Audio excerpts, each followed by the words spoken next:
in my research, I ran across this organization called the HeartMath group, HeartMath organization. They're based out of California. And I was reading up on a program they have, and it's the BPR, which is Building Personal Resiliency, right? And I'm sitting there going, what's this all about? So I reach out to them and they're like, man, we've been dealing with law enforcement for a long time. We've got studies that we did. I think they did a study down in San Diego with 80 officers, and they put them all through this program. And at the end of the program, they went back and had them do a survey. And every officer, I believe, responded that the HeartMath techniques helped them tremendously. So yeah, it's marked. Yeah. It wasn't just like some department policy, or whatever. Yeah, gotcha. And it wasn't done in a reactive manner. It was done in a proactive manner. So I'm sitting there going, this might be the answer, right? So as they're sending me information, and of course there's a cost to go through the program. It's an 8-week program, and it's all done via Zoom. And, the CCSO picked up the tab for the program, and there were some key players that it's not just me and Guardians. There's some key players that I reached out to that I either heard about or had knowledge of. One of them is a psychologist, actually, who worked within the department. She's an amazing person. 27 years she did with the department before she retired. She wanted to give back to her brothers and sisters. Some other lieutenants that wanted to give back as well. So we put this team together, and initially there was, I believe, only 3 of us that went through the HeartMath training, and all 3 of us was like, "This is it. This is." You figured it out. Oh, this is it. We figured it out. Right. So after we went through the training, we started to reach out and started to really build the team, and found some really awesome people that were part of a wellness program that's in place. It's the peer support.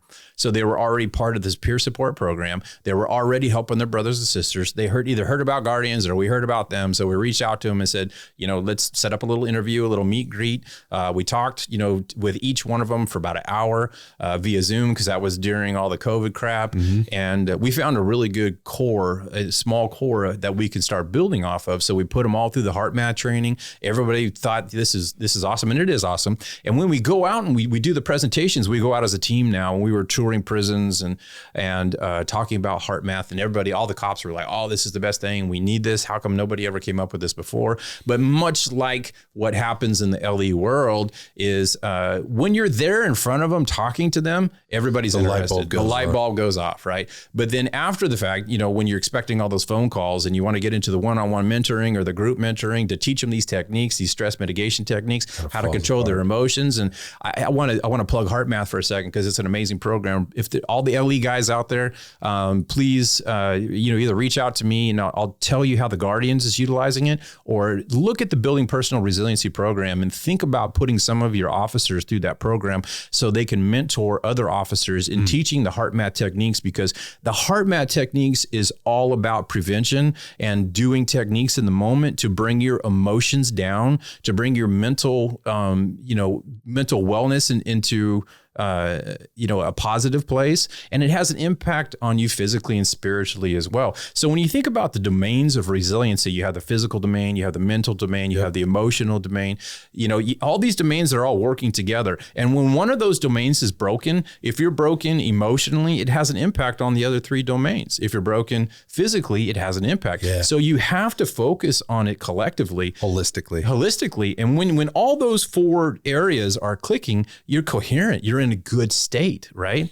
And you have awareness of what the problem might be, or what I might need to go address next. 100%. It's the physical, it's the mental, it's the emotional, or whatever. You're aware. Right. And if you have to have contact with an officer on the streets, and the officer is aware of these HeartMath techniques and just came from a difficult call, or, if it's an inmate in the prison side and, there was just a riot and everybody's trying to power down, and the officers use these techniques to regain their emotional standpoint, their mental standpoint, that means then moving forward from that point, they're going to be, there's been some situation. Amount of recovery. There's been recovery. That's a great word for it. Yeah. So, and it's all about resiliency is your ability to recover from a stressful situation in a better way. It's fatigue management. It is fatigue management. Yeah. Right. Yeah. So, so when you put all these parts and pieces together, if you're a police chief, or, running a prison yard, don't you want the the most emotionally, mentally, and physically also fit people that you can have working for you? Oh,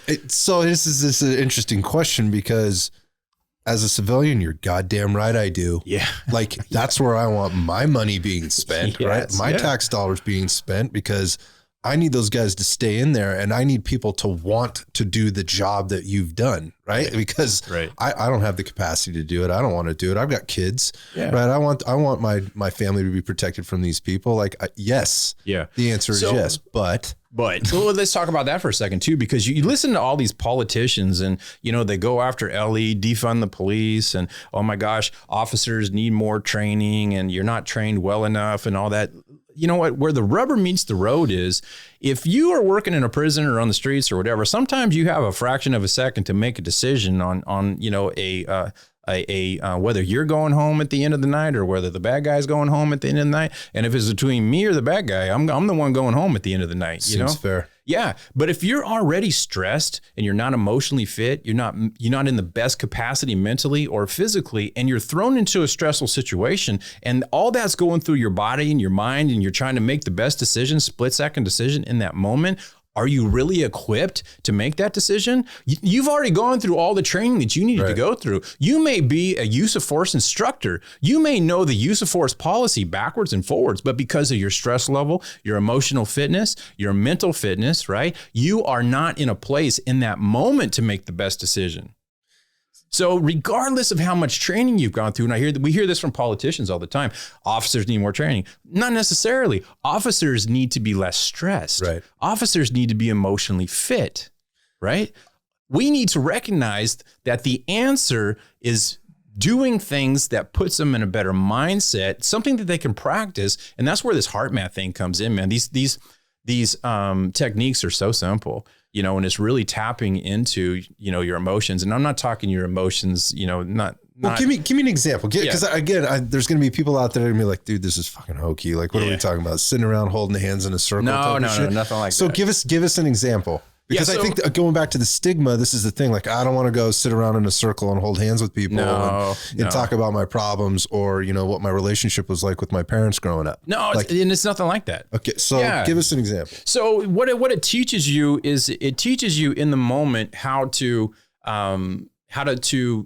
identify the draining emotions that you happen to be in. So if you picture a chart, and on the right side of the chart are all these emotions that are draining you: fatigue, you know, irritable, you know, mad, just being pissed off, being angry, anxious, nervous, you know, it's all those stressful type situations, right? If you're constantly living on that side of the chart, or what we call a grid, that side of the grid, and you're like, your battery's constantly being depleted, your battery's constantly being drained, and you're always tired. How many cops do you talk to, you know, whether it's on the streets or inside the prison, and go, man, I'm freaking tired all the time. All the time. And they jump on testosterone thinking that's going to, you know, save them, but it's not that. Blame the hormones. Blame the hormones. Yeah. It's the fact that you are in these constant, you know, states of energy drains, right? So when you start to become more self-aware of what's draining your energy, what emotions you're going through every day that's draining your energy,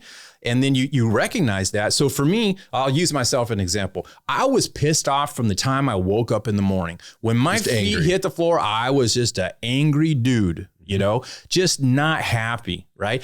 I was starting to lose energy based off of my emotions right off the bat. The day hadn't even started yet. Yeah. And when you go to work in a prison and that's how your day starts, you think your day's going to get any better? No, man. So you got nowhere to go but more recovery debt. Yeah, absolutely. Yeah. So, you know, you have all these emotions and all these attitudes that are constantly draining you. And then you have to recognize that there's, and by the way, when you're living on that side of the grid, that's the cortisol, adrenaline, you know, that's all the negative hormones. The stress hormone side. It's the stress hormone side, right? But then there's the other side of the grid where you're appreciative, you're happy, you're calm, you know, those types of things. And you recognize that, well, I'd rather live on this left side of the grid. This is a no-brainer, right? This is where I can, you know, to repower. This is where I can, you know, be more resilient. This is where I can store up my energy better, right? This is where I'm going to be more emotionally fit so I can make better decisions, stressful situations, and I can recover faster. How do I get myself over there, right? So it really does come down to a personal choice. It's so freaking simple. It is at the end of the day, isn't it? I choose not to be Angry. in this angry, negative state, right? I choose to be, more calm and more appreciative. And for me, it was just thinking about what calm feels like, thinking about, how to put myself over there and just not having those angry thoughts. Right. And it takes a little bit of practice. Oh, you definitely have to peel back the layers of the onion a few times. What's causing it? Right. That you may think until somebody maybe even helps you get to the next level and go, oh, fuck, I thought it was this, but it's not that at all. Like, exactly. I have fear.